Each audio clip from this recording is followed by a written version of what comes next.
Bismillahirrahmanirrahim. Yaxshilar bog'chisi 2-bob tavba to'g'risida. Ulamolarning aytishicha, har qanday gunohga tavba qilish zarurdir. Agar gunoh Alloh taolo bilan banda orasidagi ish bo'lib, bandaning haqqi bilan chetishligi bo'lmasa, uningga 3 shart lozim bo'ladi. Birinchi, gunohdan yenish. Ikkinchi, gunohiga pushaymon qilish. Uchinchi, shu gunohni qayta qilmaslikqa bel bog'lash. Agar bu 3 shartning biri hozirlanmasa, uning tavbasi durust bo'lmaydi. Agar gunoh bandaning haqqiga chetishlik bo'lsa, uning shartlari 4dir. Yuqorqi 3 shartdan boshqa 4-shartni o'rindash, ya'ni haq egisining haqqini ado qilish. Agar mol va shuningga o'xshash narsalar bo'lsa, o'z egisiga qaytarish. Agar bo'hton chaplagan, darra urdirgan va yoki shuningga o'xshash boshqa ishlar bo'lsa, haq egisining antini elishiga imkoniyat yaratib berish yoki afu qilishini talab qilish. Agar g'ayvat qilgan bo'lsa, ashu kishidan afu so'rash kerak. Tavba qilg'ichi barliq gunohlariga tavba qilish kerak. Ahli sunna val jamoaning qarashida qisman gunohiga tavba qilsa, uning tavbasi shu gunohiga hisob bo'ladi. Tavba qilinmay qolgan gunohlari uning gadinida qoladi. Tavbaning zarur ekanligiga Qur'on Karimning dalillari va butun olimlarning birlikka kelganligi nihoyat aniq. Alloh taolo mundaq deydi: "Va tubu ilallohi jami'an ayyuhal mu'minuna la'allakum tuflihun." Ey müminler, baxtga erishishinglar uchun hammanglar Alloh taologa tavba qilinglar. Qur'on Karim Sura Nur 31-oyatning bir qismi. Alloh taolo yana mundaq deydi: "Istagfiru rabbakum thumma tubu ilayh."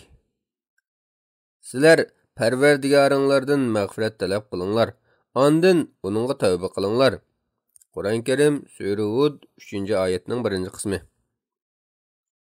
Alloh taolo yana mundaq deydi: "Ya ayyuhallazina amanu tubu ilallohi tawbatan nasuha. Asa rabbukum an yukaffira ankum sayyiatikum." Ey müminler, Alloh taologa samimiy tavba qilinglar. Umidki Parvardigoringlar sizlarning gunohinglarni yo'q chiqaradi. Qur'on Karim Sura Tahrim 8-oyatning bir qismi. 13-hadis. Abu Hurayra radhiyallohu anhu rivoyat qilib, Payg'ambar alayhissalomning mundaq deganligini anglagan edim, deydi: "Vallahi inni la astaghfirulloha va atubu ilayhi fil yawmi aksara min 70 marra." Alloh taolaning nomi bilan qasamki, men kuniga cho'qim Alloh taoladan 70 qatimdan ko'proq mag'firat tilayman va Alloh taologa tavba qilaman. Buxoriy rivoyat qilgan. Hadisning muhim nuqtasi: Payg'ambar alayhissalomning ummatini Alloh taologa tavba qilish va istig'for aytishga rag'batlantirish. Payg'ambar alayhissalom gunohlardan pok, mahluqotlarning eng yaxshisi turuqliq.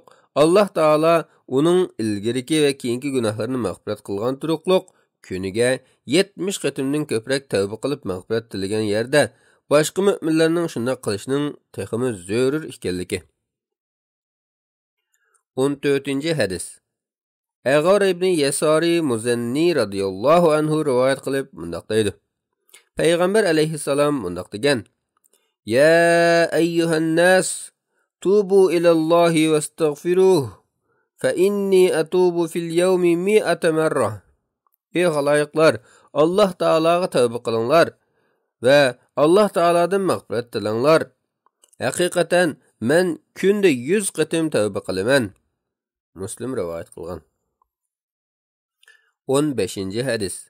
Payg'ambar alayhissalomning xizmatchisi Abu Hamza Anas ibn Malik al-Ansari radhiyallohu anhu rivoyat qilib mundaq deydi: Payg'ambar alayhissalom mundaq degan: Allahu afrahu bi tawbati abdihi min ahadikum سقط على بعيره وقد أدله في أرض فلاح.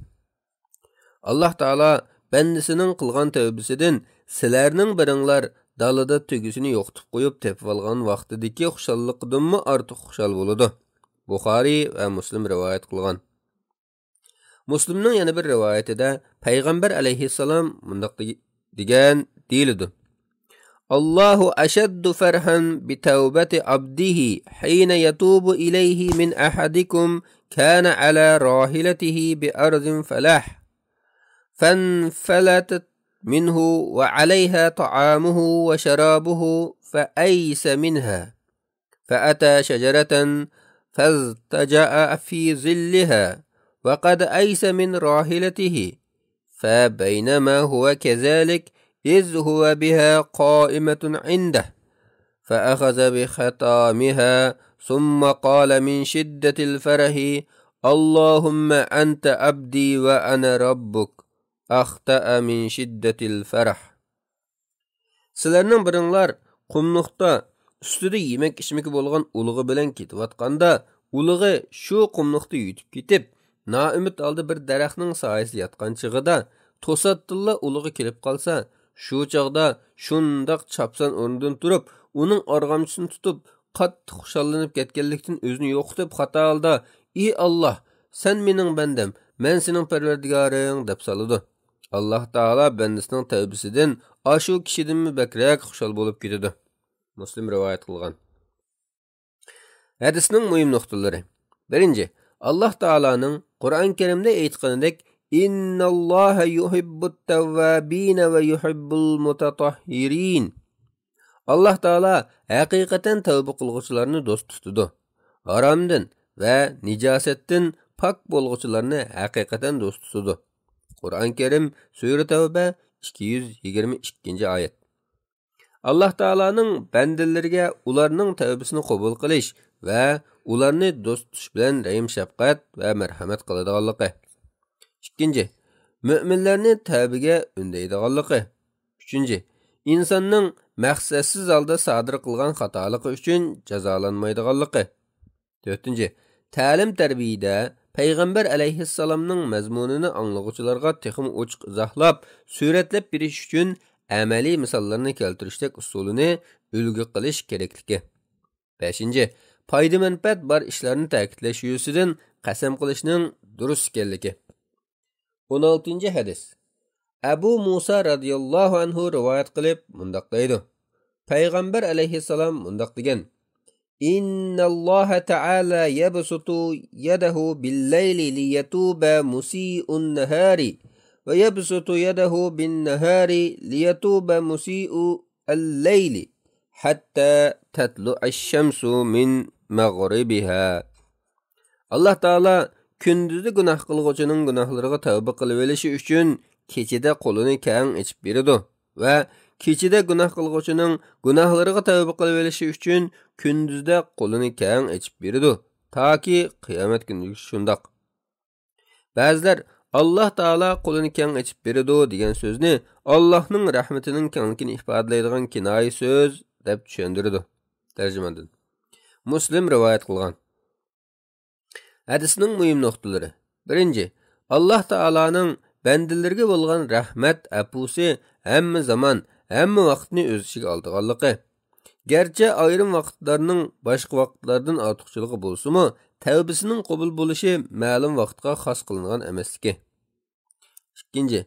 Banda mayli kecha yoki kunduzda biror gunoh qilgan bo'lsa, Alloh taologa tavba qilishga oldirishining lozimligi. 3.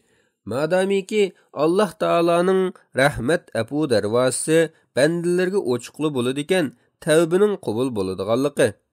Taki qiyomatning cho'ng alomatlaridan biri bo'lgan kunning g'arbdan chiqqan vaqtiga qadar apuning ishga yepilmaydiganligi.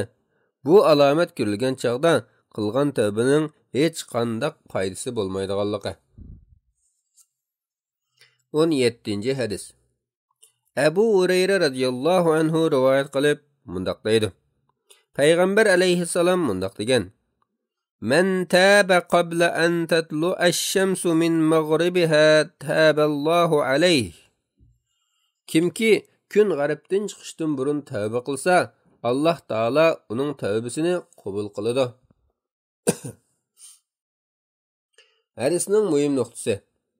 Tavba qabul bo'lishining shartlari hozirlangan bo'lsa, Alloh taoloning marhamat qilib, bandining tavbasini qabul qiladiganligi. Shu shartlarning biri bandining cho'qim kun g'aribdan chiqishdan ilgari, ya'ni qiyomat bo'lishidan ilgari tavba qilgan bo'lish kerakligi. Bu mazmunni texim ochiq izohlab tövənlik oyat kelgan. Yawma ya'ti ba'du ayati robbika la yanfa'u nafsan imanuha lam takun amanat min qablu aw kasabat fi imaniha khayra.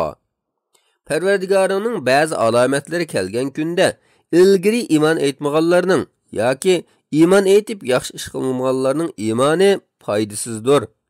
Qur'on Karim Sura An'am 159-oyatning bir qismi. 18-hadis. Abdullah ibn Umar radhiyallohu anhu rivoyat qilib mundaq deydi.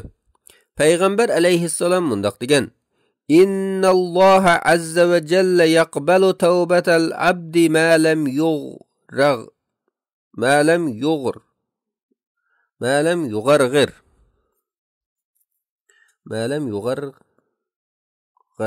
yugharg'ar ekindi. Banda sakratga tushib qolmaganlar bo'lsa, Alloh taolo uning tavbasini qabul qiladi. Termiziy rivoyat qilgan. Hadisning muhim nuqtasi. Balog'atga yetgan kishining qilgan tavbasining qabul bo'lishidagi shartlarning biri, u kishining tavbasi sakratga tushib qolishdan ilgari bo'lishi kerak. Bu vaqtda Alloh taolo mundaq deydi: "Walayset at-tawbatu lil-ladzina ya'maluna as-sayyi'ati hatta idza hadara ahaduhumul maut qala inni tubtu al-ana walal-ladzina yamutuna wa hum kuffar ulaika a'tadna lahum azaban alima."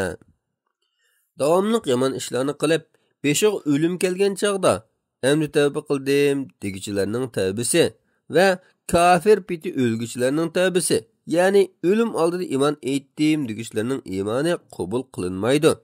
Ya'ni shularga qattiq azob tayyorladik. Qur'on Karim Sura Nisa 18-oyat.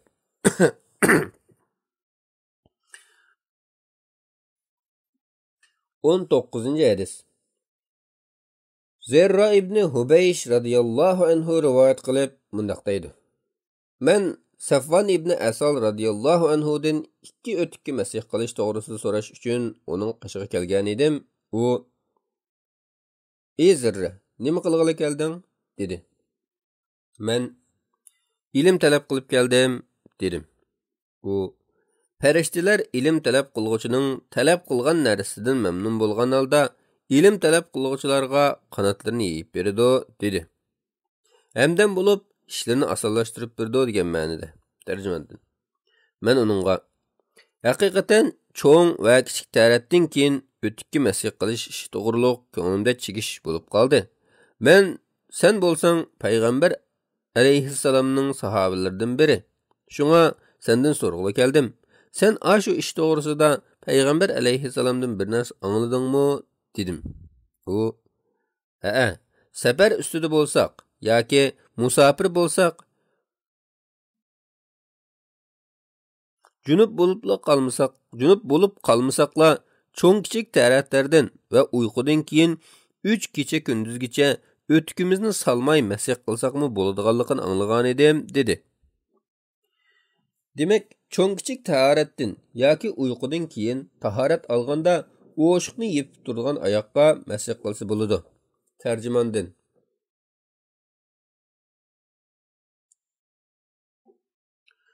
Men uningga payg'ambar alayhissalomning kishini yaxshi ko'rish to'g'risida bir narsa deganligini angladingmi dedim. U: "Ha, bir safarda biz payg'ambar alayhissalom bilan birga edik. Shu chaqda bir Arabiy yuqori ovoz bilan 'Ey Muhammad' deb chaqirdi. Payg'ambar alayhissalom uningga o'xshash yuqori ovoz bilan 'Nima gap?' dedi. Men u Arabiyga: 'Voy sana, payg'ambarning oldida ovozingni pastlatgan, sen payg'ambar alayhissalomning huzurida turibsan' dedim. U: "Alloh bilan qasamki, "Men ovozimni paslatolmayman" dedi.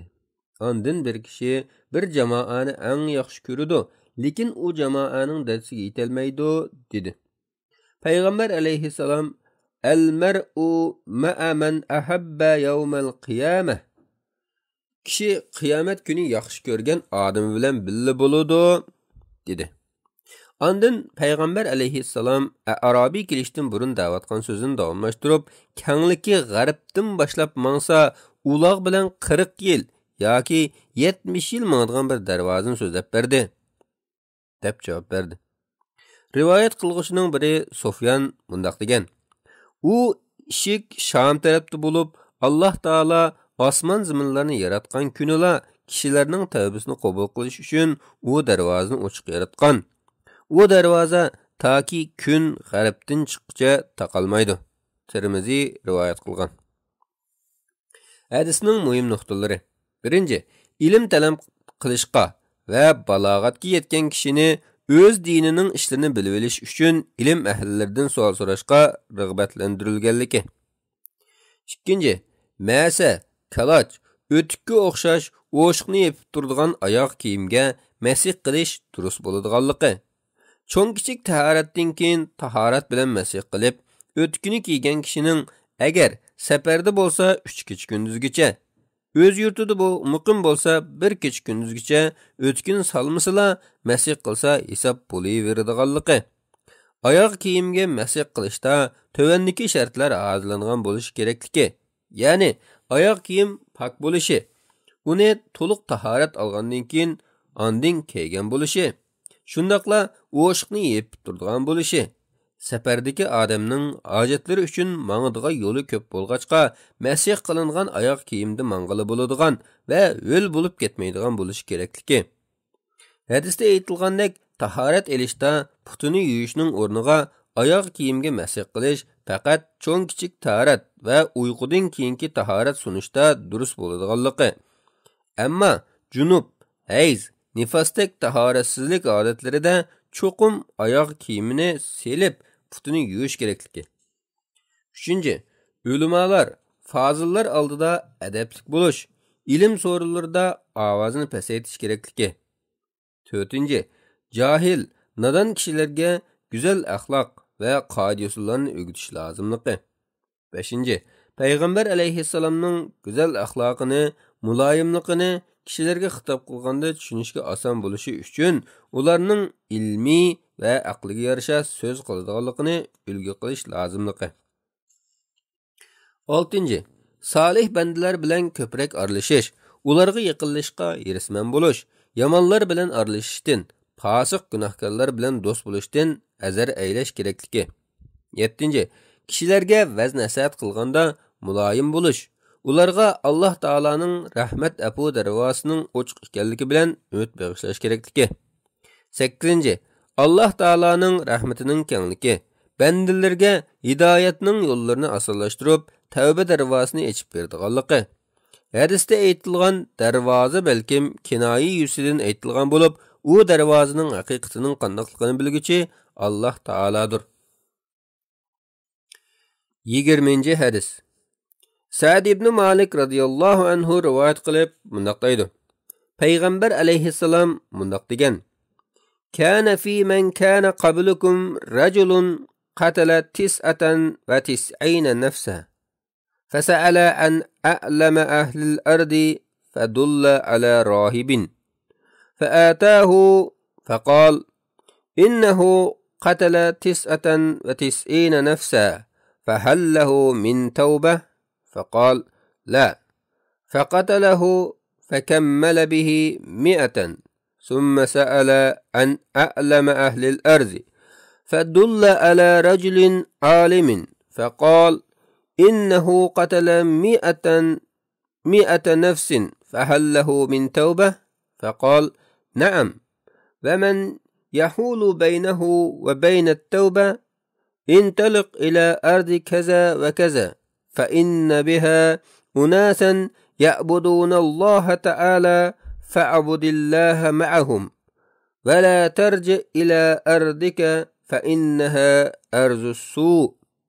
فانطلق حتى إذا نسف الطريق آتاه الموت فاختصمت فيه ملائكة الرحمة وملائكة العذاب فقالت ملائكة الرحمة جاء تائبا مقبلا بقلبه إلى الله تعالى وقالت ملائكة العذاب إنه لم يأمل خيرا قط فآتاهم ملك في سورة آدم فجعلوه بينهم أي حكما فقال قيسوا ما بين الأرضين فإلى أيتهما كان أدنى فهو له فقاسوا فوجدوه أدنى إلى الأرض التي أراد فقبضته ملائكة الرحمة.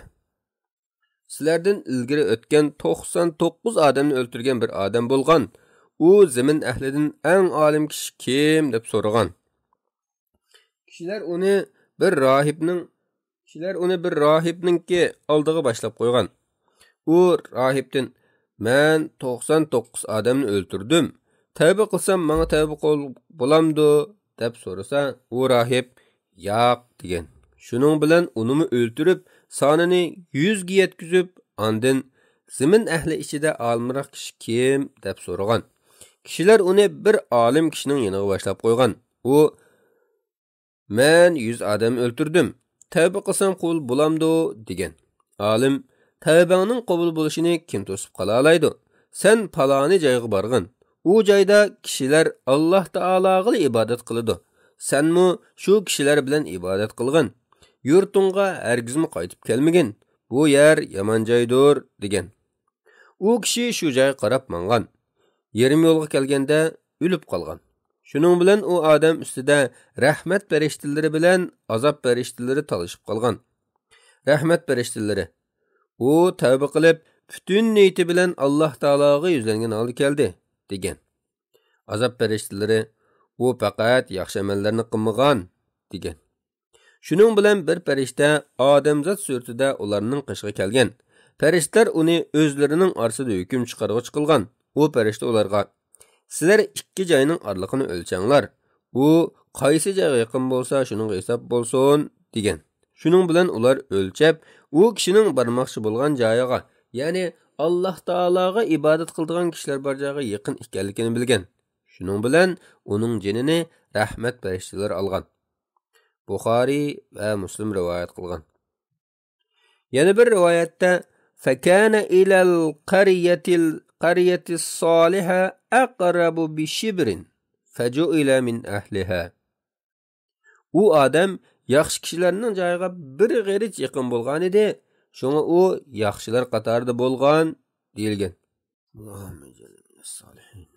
Yana bir rivoyatda فأوحى الله تعالى إلى هذه أن تباعدي وإلى هذه أن تقربي وقال قيسوا ما بينهما فوجدوه إلى هذه أقرب بشبر فغفر له. Allah Taala ziminga vahiy qilib yomon joydan yiroqlashqin, yaxshi joyga yaqinlashqin debdi. Keyin farishtalarga ikki joyning orasini o'lchanglar debdi. Ular o'lchab u odamning yaxshi joyga bir g'arich yaqin ekanligini ko'ribdi. Shuning bilan u odamga mag'firat qilinibdi deyilgan. Yana bir rivoyatda fa'ana bi sadrihi nahwaha. U o'zining ko'kragi bilan surilib turib u taraf yaqinlashgan deyilgan. Hadisning muhim nuqtalari.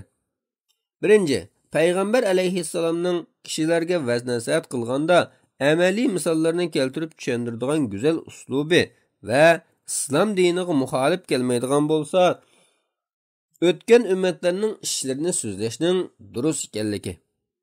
Ikkinchi, kishi havoyi havasning kayniga kirib, hidoyat yo'lidan ezib ketgan bo'lsa-mu, yaxshilik va haqiqat yo'liga qaytishga ko'nglida bel bog'langanli bo'lsa, to'g'ri yo'lga qaytadiganligi. Ilm bilan qilgan oz ibodat nadonlik bilan qilgan ko'p ibodatdan afzaldir. Chunki nadon biror yaxshilik qilishni niyat qilgan bo'lsa-mu, bilimsizlikdan gunoh qilib, o'zini va boshqalarni halok qilishi mumkin. Alim bolsa ilmning nuri bilan hidoyat va haq yo'lni tepib, o'zigimi, boshqalarga manfaat yetkazadiganligi. 4. Bandining gunohlari har qancha cho'ng, xatoligi har qancha ko'p bo'lgan taqdirdami, tavbaning darvozasi uning ochiq ekanligi. 5. Kishilarni yaxshilikka da'vat qilguvchi, maslahat berguchi olim, cho'qim, hikmat, aql egasi bo'lishi, kishilarning qalbini tushunishga mohir bo'lishi, ularni xatoliklarini tuzishga bo'ldiganligiga, ya'ni tavba qilishga imkon borligiga qoyil qilishi lozimligi. 6. Qasddan odam o'ltirgan qotilning chin ixlosi bilan qilgan tavbasining qabul bo'ladiganligi haqida ulamolar birlikka kelgan. Bu hadisga qotilmi qasddan adovat bilan odam o'ltirgan bo'lib, uningmi tavba qilishning imkoniyati ko'rsatib berilgan. Hadisdagi bu voqelik garchi islom shariatidan ilgirki ummatlarning shariatida bo'lsa-mu, uning o'xshashla islom shariatidami kuchga ega ekanligi. Qur'on Karimdagi tövandagi oyatlar shuni isbotlay oladi. Va la yaqtulunan nafsallati harramallohu illa bil haqq. Ular Allah Taala haram qilgan nahaq odam o'ldirish ishini qilmaydi. Yuda'af lahul azabu yawmal qiyamati va yakhludu fihi muhana.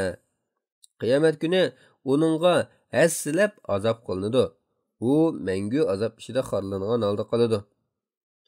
İlla men taba ve amana ve amila amalan salihan fa ulaika yubaddilullahu seyyiatihim hasanat ve kanallahu gafurar rahima.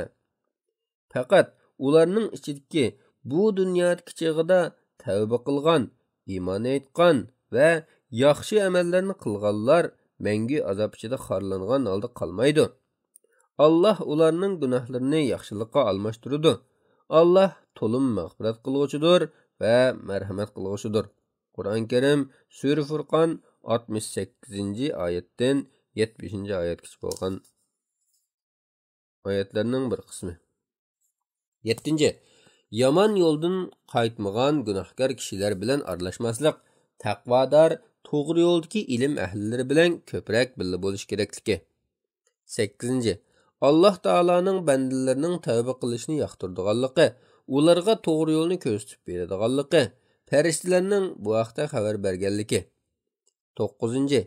Yaxshi ishlarga ergishish, Allah Taolaga yaqinlashadigan yaxshi amallarni qilish orqali Allah Taolaga chin ixlosi bilan qilgan tavbaning rostligining bir dalilidir. 10. Hadisda farishtalarning turli shakl suratlarga o'zgara oladigan qudrati bayon qilingan. Shundaqla farishtaning odam suratiga kirib hukm qilishidan odamning fazli ortiqchiligiga ishorat qilingan. 21. Hadis.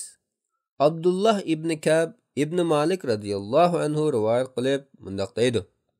Ka'b radhiyallohu anhu ama bo'lib qolganda bolalarining ichidagi Abdullah dadasi Ka'bni yetlab yuradigan bola edi.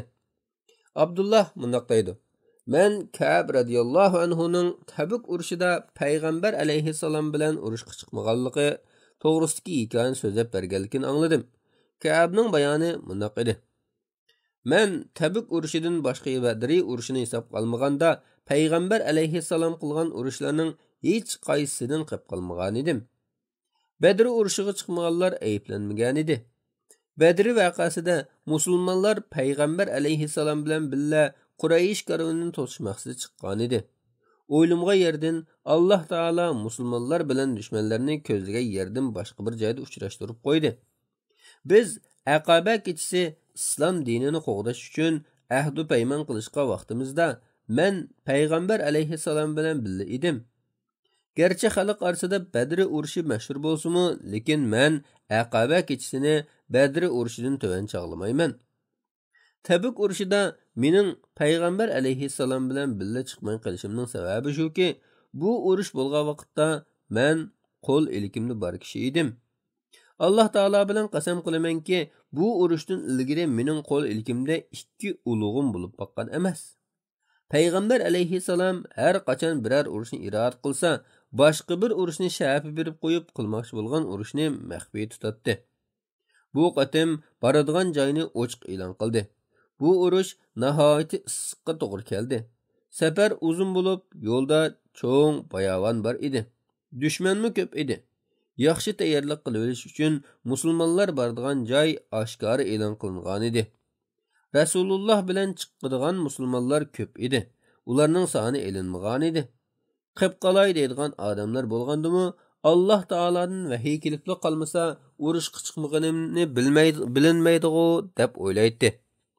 Payg'ambar alayhissalom bu urushni qilgan chaq mevlar rosa pishib voyaga yetgan, soylar tashlab turgan vaqt edi. Ko'nglim ulardan bahramon bo'lishga tortib turadi. Payg'ambar alayhissalom sahobalar bilan tayyorlikka kirishib ketdi. Menmu har attigini sahobalar bilan birga tayyorlik qilay deydim-yu, qaytib kelib tayyorlik qila olmaydim.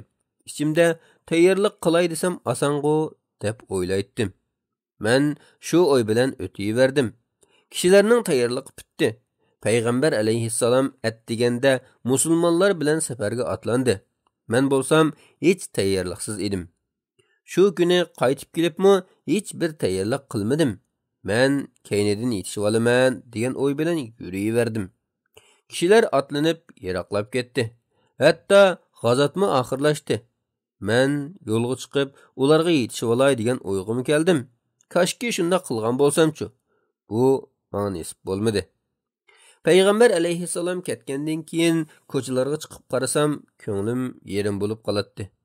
Men ko'chalarda munofiqlarni yoki butunlay jihadga chiqishga amonsiz ojiz kishilardan boshqa o'zimning chiqmaganligiga tasalli bo'lgudek biror kishini uchratmaydim.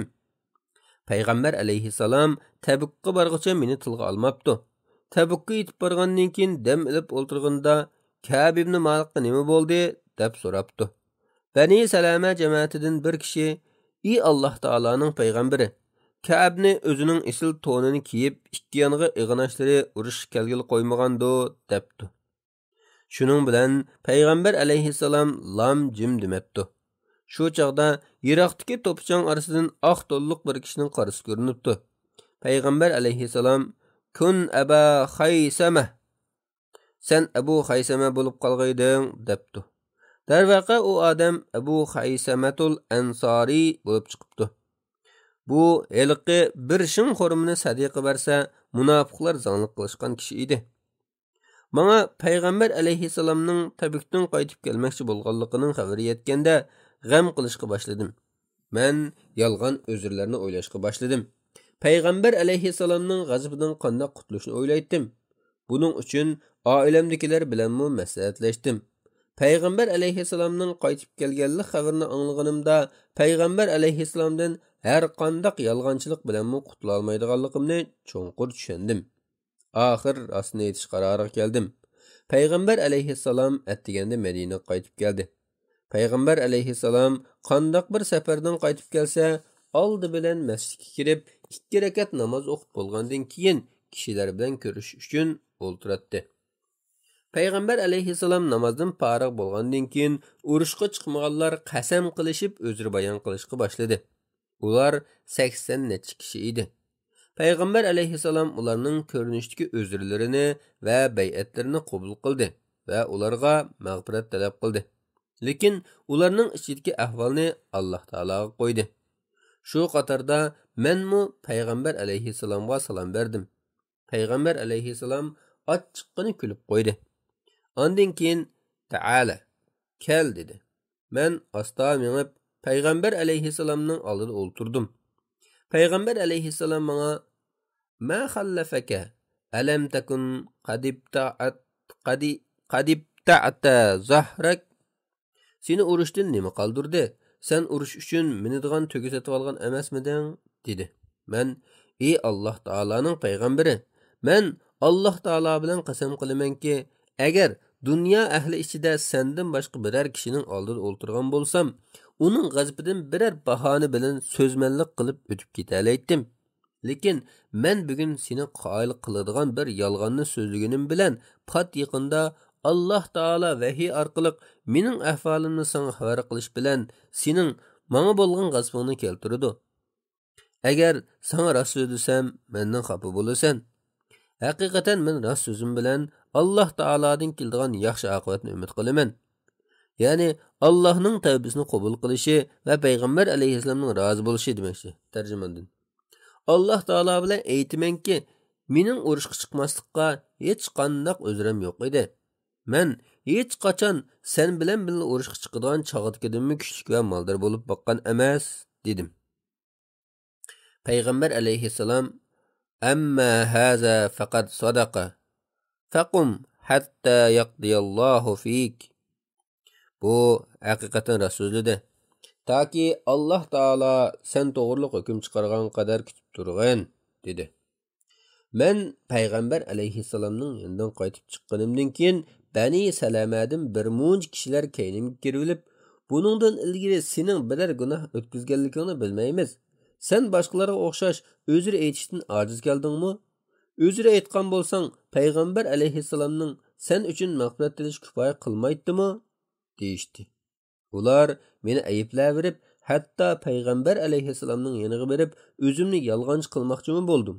Ondan men ularga "Menga o'xshash ahvolga yo'liqqanlar bormi?" dedim. Ular "Ha, sendan boshqa sana o'xshash yana 2 kishi bor. Ular sana o'xshash rost gap qildi. Ulargami payg'ambar alayhissalom sana qilgan gapni qildi" dedi. Men ular kim desam, ular Murara ibn Rabi Amri bilan Hilal ibn Umayya Vaqifi deb Badri urushiga qatnashgan 2 yaxshi kishining ismini aytib berdi. Buni anglab, ilgari qilgan rost so'zimni turaverdim. Payg'ambar alayhissalom kishilarni jangga chiqmaganlarning orasidan faqat biz uchaylan bilan so'zlashishdan chekladi. Shuning bilan kishilar bizni yiroqlashdi. Bizga boshqacha muomalada bo'ldi. Hatto zimin menga burunqi tonishliq zimin emasdek tuyuldi. Biz mushu yo'sinda 50 kechini o'tkazdik. Mening 2 birodarim bekinib olib, uylarida yig'ilishib o'ltirishdi. Ammo men bo'lsam o ikkisi yoshroq, chidamliqroq edim. Men sirtlarga chiqatdim. Namozni jamoat bilan o'qiydim. Bozorlarda aylanib yuratdim. Lekin kishilar menga gap qilmaydi. Men payg'ambar alayhissalom namozni o'qib bo'lgan chog'da oldiga kelib uning salom qilatdim. Men ichimda payg'ambar alayhissalom salom qaytarish uchun lavlari mediltami yo'q deb o'ylaydim. Payg'ambar alayhissalomning yanada namoz o'qiydim va uningga o'g'irliqchi qaraydim. Men namozga yuzlanganda payg'ambar alayhissalom menga qaraydi. Men u tarafga qarasam mendan yuzini o'rib olatdi. Musulmonlarning menga bo'lgan sovuq muomalasi davomlashayotgan paytda men kishilarning orasiga menga eng yaqin bo'lgan tog'amning o'g'li Abu Qatodaning big'ining timidan tushdim. Uning salom bersam, u Xudo haqqi menga salom qaytarmadi. Men uningga "Ey Abu Qatoda, Alloh taolaning nomi bilan so'raymanki, sen mening Alloh taolo va Alloh taolaning rasulini qanchalik yaxshi ko'rdiganligimni bilmamsan" dedim. U gap qilmadi. Men yana so'radim. U yana gap qilmadi. Men yana so'radim. U Alloh taolo va Alloh taolaning rasuli eng obdan bilguchidir dedi. 2 ko'zimdan yosh qo'yildi. Men tomdan atlab qaytib chiqib ketdim. Madina bozorida menib yursam, Madinaga oshliq sotqili kelgan Sham dehqonlaridan biri tiqqan, "Kim meni Ka'b ibn Malikning qishig'i boshlab qo'ydi?" dedi. Kishilar meni ko'rsatib ishorat qilg'il turdi. U kelib G'assan podshohining bir parcha xatini menga topshirdi. Men xat yozishni ham o'qishni bilatdim. Xatda mundaq yozilgan edi: "Maqsadga kelsak, bizga sening birodaringning jafo qilganlik xabari yetdi. Alloh taolo seni xorliq qoldiradigan zaminda yashashga majburlagan emas. Bizning elimizga kelgin. Biz ko'nglingga tasalli beramiz." Xatni o'qib bo'lib, bu bir sinoq deb o'yladim. Shuning bilan xatni to'niriq silib ko'ydirib etdim. Mushu yo'sinda 40 kecha o'tdi. Vahiy kechikdi. To'satdan payg'ambar alayhissalomdan bir elchi kelib, "Payg'ambar alayhissalom seni ayolingdan ayrilib tursin" dedi. Men uningga "Xotinimni taloq qilamdikanman yoki qanday qildikanman" dedim. Elchi "Yo'q, uningdan ayrilib yoqqa yo'lamaydi ekansan" dedi. Payg'ambar alayhissalom mening 2 amrohimga mushu tariqada elchi avatibdi. Men ayolimga "Bu ish to'g'risida Alloh taolo hukm chiqarguchilik, sen ota-onangning yoniga berib turg'in" dedim. Hilal ibn Umayyaning ayoli Payg'ambar alayhissalomning yoniga kelib, "Ey Alloh taolaning payg'ambari, Hilal ibn Umayya bo'lsa ojiz, qeri kishi, uning xizmatchisimi yo'q. Men uning xizmatini qilsam xafa bo'lamsan?" debdi. Rasululloh: "La, valakin la yaqribannaki." "Yo'q, lekin u sen yaqinlashmasin" debdi. U ayol: "Alloh taolaning nomi bilan qasamki, uning hech qanday narsaga rioya yo'qdir. Qasam qilamanki, u mushu voqea yuz bergandan tortib ta bugungacha yig'lab kelyotidi" debdi. Mening oilamdagilardan ba'zilari: "Senmi ayoling to'g'risida payg'ambar alayhissalomdan so'rab baqsang bo'lmamdi? Payg'ambar alayhissalom Hilal ibn Umayyaning ayoliga uning xizmatini qilishga ruxsat qilibdi-ku" deyishdi. Men bu to'g'riliq payg'ambar alayhissalomdan izn so'ramayman. Men yosh turib bu to'g'rida izn so'rasam, payg'ambar alayhissalom nima deb qolar dedim. Shuningdan keyin yana 10 kecha o'tdi. Shuning bilan payg'ambar alayhissalom bizni so'zlashdan cheklagandan tortib to'liq 50 kecha o'tdi. 50-chi kechining sahrida bomdod namozini uyning o'gisida o'qidim. Shu chog'da men Alloh taolo biz to'g'riliq Qur'on Karimda tilga olganiga o'xshash nafsim siqilib, keng zimin tor kelgandek holatda o'ltiratdim. Tuyuqsiz birisining sal'atiga ustiga chiqib olib, yuqori ovoz bilan "Ey Ka'b ibn Malik, xush xabar" deb vaqirganini angladim. Shu an sajdaga bordim. Ko'ngil azodligining kelganligini bildim.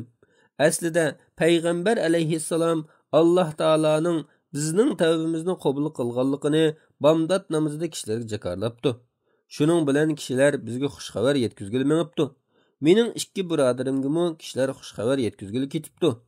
Bir kishi men tarafga ot choptirib keldi. Bani Aslam qabilasidan bir odam piyoda keldi. Bu odam toqqa chiqib xush xabar berib vaqirdi. Uning ovozi otdimmi tiz edi. Menga xush xabar yetkazgan odam yanimga kelganda, uningga suyunch uchun uchamdagi ikki kiyimni selib uningga kiydirib qo'ydim. Alloh taolo bilan qasamki, bu kunlarda mening ilkimda bu ikki kiyimdan boshqa hech narsa yo'q edi. Men yana ikki kiyimni o'tna elib, payg'ambar alayhissalomning qishig'iga chopdim. Yo'l bo'yi top-top kishilar men uchrashib, tavbamning qabul qilinganligini tabriklashib, Alloh taolaning san atasi bo'lgan tavbangni qabul qilganligi muborak bo'lsin deyishdi. Men masjidga kirsam, payg'ambar alayhissalomni cho'rdab, atrofida nurg'un kishilar o'ltirishibdi ekan. Talha ibn Ubaydullah o'rnidan turib, yugurib kelib men bilan qo'l elishib ko'rishdi va meni muborakladi. Alloh taolo bilan qasamki, muhojirlarning ichidan Talhadan boshqasi menga o'rnidan turmadi. Men Talhaning qilganini hargiz unutmayman. Men payg'ambar alayhissalomga berdim. Payg'ambar alayhissalom echilib yeyilganligidan chiroyi nurlangan holda "Abshir bi khayri yawmin marra alayk, muz waladtuka ummuk." Sen tug'ilgandan tortib o'tkazgan kunlaringning ichidagi eng xushalliq kun bilan sen xush xabar beriladi, dedi. Men bu xush xabar sen tarafdanmi yoki Alloh tarafdanmi dedim. Rasululloh: "La, bal min indillahi azza va jalla." Mendan emas, balki Alloh taolo tarafidan, dedi. Payg'ambar alayhissalom har qachon xushal bo'lsa, chiroyi nurlanib, go'yoki oydek yorib ketadi. Bizmi buni bilatdik. Men payg'ambar alayhissalomning oldida o'tirib, "Ey Alloh taolaning payg'ambari, men tavbamning xushalliqi yuzasidan barliq mol-mulkimni Alloh taolo va Alloh taolaning rasuli uchun sadiq qilib berayotay" dedim. Payg'ambar alayhissalom: "Amsik alayka ba'da malik fa huwa khayrun lak." Mollaringning bir qismini o'zingga qoldirib qo'y. Mollaringning bir qismini o'zingga qoldirib qo'yganing yaxshi, dedi. Men Xaybardan tekkan o'lishimni qoldirib qo'yay dedim. Men yana: "Ey Rasululloh, Alloh taolo meni rostchilligim sababli nijotlik qilishtirdi. Hayotli bo'lsam, rost so'zlash mening tavbamning jumlasidan bo'lsin" dedim. Alloh taolo bilan qasamki, men payg'ambar alayhissalomga bu gapni degandan boshlab bugungacha Alloh taoloning bir kishini rostchillikda meni sinagandan ortiq sinaganligini bilmayman. Men payg'ambar alayhissalomga mushu so'zni qilgandan keyin ta hozirgachilik biror ig'iz yolg'on gap qilib boqmadim.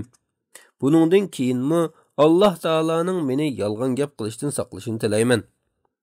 Ondan Alloh taolo bu oyatni nozil qildi. لقد تاب الله على النبي والمهاجرين والأنصار الذين اتبعوه في ساعة العسرى من بعد ما كاد يزيغ قلوب فريق منهم ثم تاب عليهم إنه بهم رؤوف رحيم وعلى الثلاثة الذين خلفوا حتى إذا ضاقت عليهم الأرض بما رحبت وضاقت عليهم أنفسهم وظنوا أن لا ملجأ من الله إلا إليه ثم تاب عليهم ليتوبوا إن الله هو التواب الرحيم يا أيها الذين آمنوا اتقوا الله وكونوا مع الصادقين. Allah Taala haqiqatan payg'ambarning va uningga qiyinchilik paytida ergashgan muhojir va ansariylarning tavbasini qabul qildi. Ayni zamanda ularning orasidagi bir turkum kishilarning dillari haqdan burilib ketishga tas qolgandan keyin Allah Taala ularning tavbasini qabul qildi. Allah Taala ularga to'lim marhamatlik, nihoyat mehribondir. Jihadga chiqmagan 3 kishining tavbasini Allah Taala qabul qildi. Shuncha keng zamin ularga tortayilgan, ularning jonlari siqilgan, ular Allah Taolaga tavba qilmay turib, Allah Taolaning g'azabidan qutulish mumkin emasligiga ishongan edi. Ondan ularning tavba qilguvchilardan bo'lishi uchun Allah Taala ularni tavbaga muvaffaq qildi. Allah Taala tavbani bakmi qabul qiluvchidir. Bandalarga nihoyat mehribondir. Ey mu'minlar, Allah Taoladan qo'rqinglar, rastchillar bilan birga bo'linglar. Qur'on Karim Sura Tavba 119-oyatdan 117-oyatdan 119-oyatgacha. Ka'b mundaq deydi: Allah Taala bilan qasamki, Allah Taolaning meni musulmon qilib hidoyat qilganligidan qolsalar, menga bergan eng cho'ng ne'mati meni Rasulullohga rost so'zlaydigan qilganligidir. Agar men uning yolg'on so'zlagan bo'lsam, burun yolg'on so'zlab halok bo'lganlardek halok bo'lgan bo'lardim. Allah Taala vahiy nozil qilganda yolg'on so'zlaguvchilarga qarata hech kishiga aytilmagan yomon so'z aytilgan. Allah Taala mundaq degan: Sayahlifuna billahi lakum izan qalabtum ilayhim litu'rizu anhum fa'rizu anhum innahum rijsun wa ma'wahum jahannam jazaa'an bima kanu yaksibun. يحلفون لكم لترضوا عنهم فإن ترضوا عنهم فإن الله لا يرضى عن القوم الفاسقين. Ular, yani munofiqlarning yeniga barganinglarda, ular sizlarning ularni ayiblamasliklarinlar uchun yolg'on o'zirlar bayon qilib, Alloh taolo bilan qasam qiladi. Ulardan 100 o'ringlar. Ular haqiqatan nejisdir. Qilmishlarining jazosi uchun ularning boradigan joyi jahannamdir. Sizlarning roziliqinglarga erishish uchun ular sizlarga yolg'on qasam ichib beradi. Sizlar ulardan rozi bo'lsanglar, bu ularga foyda bermaydi. Chunki Alloh taolo fosiq qavmdan rozi bo'lmaydi. Qur'on Karim Sura Tavba 95-96-oyatlar. Ka'b yana mundaq deydi: Biz 3 nafar kishining ishi keyniga qoldirilgan edi. Boshqalar o'zirsi barligiga qasam ichishgan. Shuning bilan Rasululloh ularning bay'atini qabul qilgan va ular uchun mag'firat talab qilgan edi. Rasululloh bizning ishimizni Alloh taolo hukm chiqarguncha ta'xir qildi. Alloh taolo mundaq dedi: Va alas salasati allazina khullifu. Kechikkan 3 kishi. Qur'on Karim Sura Tavba 118-oyatning bir qismi. Bu oyatda deyilayotgani bizning g'azotdan kechikishimiz bo'lmasdan, haqiqatda u Alloh taolaning qoldirishi va Alloh taolaning bizning ishimizni payg'ambar alayhissalomga qasam ichib o'zira aytgan, payg'ambar alayhissalom tarafidan uzrlari qabul qilingan kishilarning ishining kechiktirishi edi. Buxoriy va Muslim rivoyat qilgan. Yana bir rivoyatda payg'ambar alayhissalom Tabuk urushiga payshanba kuni chiqqan. Payg'ambar alayhissalom payshanba kuni urushga chiqishni yaxshi ko'radi deyilgan. Yana bir rivoyatda Payg'ambar alayhissalom safardan kunduzi chashka vaqtida qaytib kelib, oldi bilan masjidga kirib 2 rakat namoz o'qib, ondan masjidda o'ltiradi deyilgan. Hadisning muhim nuqtalari. 1. Musulmon rostchil, o'z kamchiliklarini e'tirof qiladigan, samimiy bo'lishi, aybini yepish uchun yog'lama so'zlar bilan yolg'on o'zra aytmaslik kerakligi. 2. Payg'ambar alayhissalomning odatda urush planini maxfiy tutadiganligi, u yoqdan shabi berib, bu yoqdan hujum qiladigan askariy ishlardagi aql farosati, shundaqla ba'zi alohida qiyin paytlarda askarlarning o'z zimmasidagi yuklangan ig'ir vazifaga obdan tayyorlik qilishi uchun amaliy ahvolga qarab ish tutadigan hikmati.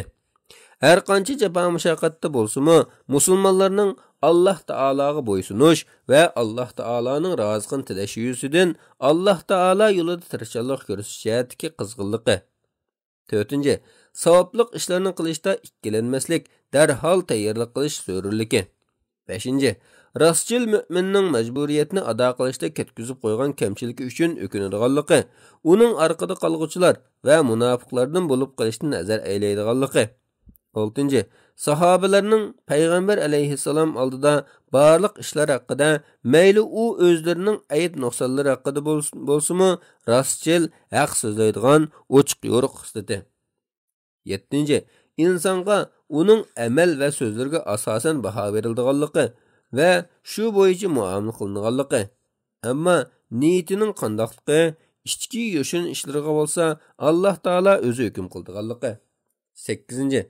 Munofiqning o'zini aqlash uchun qilgan yolg'on o'zrisi bo'lganlik bilan afu qilinmaydiganligi. 9. Taqvo, to'g'ri yo'ldagi kishilarni ulgu qilish, ularning axloqiga, yo'liga ergashish. 10. Yomon odamlar bilan kara bo'lmaslik, vaqtning o'tishi bilan ularning qilmishlarining fosh bo'ldiganligi. 11. Payg'ambar alayhissalomning kishilar bilan suhbatlashgandagi go'zal adablari, ularning xushalligiga xush bo'ldigan, yaxshiliklardan shodlanadigan esil axloqi. 12. Mu'min odam o'zining din va dunyo ishlarida sinoqqa duch keladiganligi, Alloh taolo yaxshilikni iroda qilgan odamning Alloh taoloning oldida rostchil bo'lib, va'dasida turadiganligi. 13. Mu'min Alloh taolo va Alloh taoloning rasuliga itoat qilishni boshqa har qanday narsadan ortiq va afzal ko'radiganligi. 14. Biror kishiga xush xabar yetkazish va buning uchun u kishiga suyunchi berish, xushal-xuramlikqa erishish munosabatlarida kishilarni tabriklashning yaxshi ekanligi. 15. Kambag'allik va kishilardan tilaydigan holga tushib qolmaslik uchun qo'l ilkidagi mol-mulkning hammasini sadiq qilib o'tishning durust ekanligi, durust emasligi. 16. Rostchillikning insonni dunyo va oxiratda halokatdan saqlaydiganligi. 17. Alloh taoloning bandalarning gunohini mag'firat qilib, tavbasini qabul qiladigan marhamati uchun mu'minning Alloh taologa ko'p shukr qilishining lozimligi. 18. Va'daga vafo qilish, agar biri gunoh o'tkazgan bo'lsa, tavba qilib Alloh taologa itoat qilish yo'lining tutishining zarurligi. 19. Mu'minning rostchillik bilan haq yo'lga qaytganligi va tavbasining qabul bo'ladiganligidan xush bo'lishdek fazilati. 22. hadis. Abu Nujayd radhiyallohu anhudan rivoyat qilinadiki, Juhayna qabilasidan zinodan homildor bo'lgan bir ayol Rasulullohning qashiga keldi. U ayol: "Ey Alloh taolaning payg'ambari, menga shar'iy jazo tegishlik bo'ldi. Uni ijro qilgin", dedi. Payg'ambar alayhissalom u ayolning igdorchilik qilgan odamini chaqirtib, "Ahsin ilayha fa iza wada'at fa'tini." Uningga yaxshilik qilgin. U balon tug'ib bo'lganda uni qishimga olib kelgin, dedi. U payg'ambar alayhissalomning amri bo'yicha qildi. U ayol yangib kelgandan keyin o'zining kiyimiga yo'galdi. Ondan chalma-kesak qilishga buyurildi. Ondan payg'ambar alayhissalom uning namozini tushirdi. Umar radhiyallohu anhu Rasulullohga: "Ey Rasululloh, zina qilgan ayolning namozini tushiramsan", dedi. Payg'ambar alayhissalom: "Laqad tabat tawbatan law qusimat bayna 70 min ahli al-madinati law wasa'tuhum wa hal wajadat afzala min an jadat bi nafsiha lillahi azza wa jalla." Haqiqatan u ayol shundoq tavba qildiki, agar uning tavbasi Madina ahlidan 70 odamning o'ttirisi taqsim qilinsa yetib oshadi. O'z jinini Alloh taologa atagan kishidan ortiq kishini topa olamsan, dedi. Muslim rivoyat qilgan. Al-Vajaddakin. Hadisning muhim nuqtalari. Birinchi, mümin odamning biror gunoh qilsa, qattiq pushaymon qilib, o'zini paklash uchun jinini ayamaydiganligi. Alloh taolaning roziligi uchun har qanday jazoga rozi bo'lish mu'minning fazilati ekanligi. Ikkinchi, agar gunoh qilgan odam qattiq pushaymon va tavba istig'for bilan bu dunyolik jazoga tortilsa, bu uning gunohini to'liq yuvdirganligi. 23-hadis. İbn Abbas radhiyallohu anhuma rivoyat qilib mundaq deydi. Payg'ambar alayhissalom mundaq degan: "Law anna libni Adam wadiyan min zahabin ahabba an yakuna lahu wadiyan wa lan yamla'a fahu illa at-turab wa yatubu Allahu ala man tab." Agar odam bolasining bir jilg'a oltini bo'lsa, u yana bir jilg'a oltinin bo'lskan deydi. Adamning og'zini faqat tuproqqa to'shqizadi. Tavba qilgan odamning tavbasini Alloh taolo qabul qiladi. Buxoriy va Muslim rivoyat qilgan. Hadisning muhim nuqtalari. Birinchi, insonning pul-mol to'plashga va dunyoning noz-ne'matlariga to'ymaydigan erismanligi odamni toat ibodat qilishdan to'ssa, oxiratga qaraganda dunyo ishlariga haddidan ortiq moyil qiladigan bundaq erismanlikning dinda ayiblanadiganligi. Ikkinchi, Alloh taolaning bandalarining tavbasini qabul qiladigan rahmat apu egisi ekanligi. 24-hadis. Abu Hurayra radhiyallohu anhu rivoyat qilib mundaq deydi. Payg'ambar alayhissalom mundaq degan: "Yadhakullahu subhanahu wa ta'ala ila rajulayni yaqtulu ahaduhuma al-akhara yadkhulanil jannah. Yuqatilu hadha fi sabilillahi fayuqtal. Thumma yatubu Allahu ala al-qatil fayaslimu fayastashhidu." Alloh taolo jannatga kiradigan ikki odamga qarab kuladi, ya'ni mamnun bo'ladi. Ularning biri yana birini o'ltirgan. O'lguchi Alloh taoloning yo'lida urushganlik uchun jannatga kiradi. Qotilga bo'lsa, Alloh taolo tavba ato qiladi. U musulmon bo'lgandan keyin shahid qilinadi. Shuning bilan u mu jannatga kiradi. Buxoriy va Muslim rivoyat qilgan. Hadisning muhim nuqtalari. Birinchi, har qancha cho'ng gunoh bo'lsa-mu, bandining chin ixlosi bilan qilgan tavbasini Alloh taoloning qabul qiladiganligi. Ikkinchi, islom diniga kirish bandining ilgirki gunohlarini yuvitadiganligi. Shundaqla tavba qilishning o'tkazgan xatolikni yuvitadiganligi.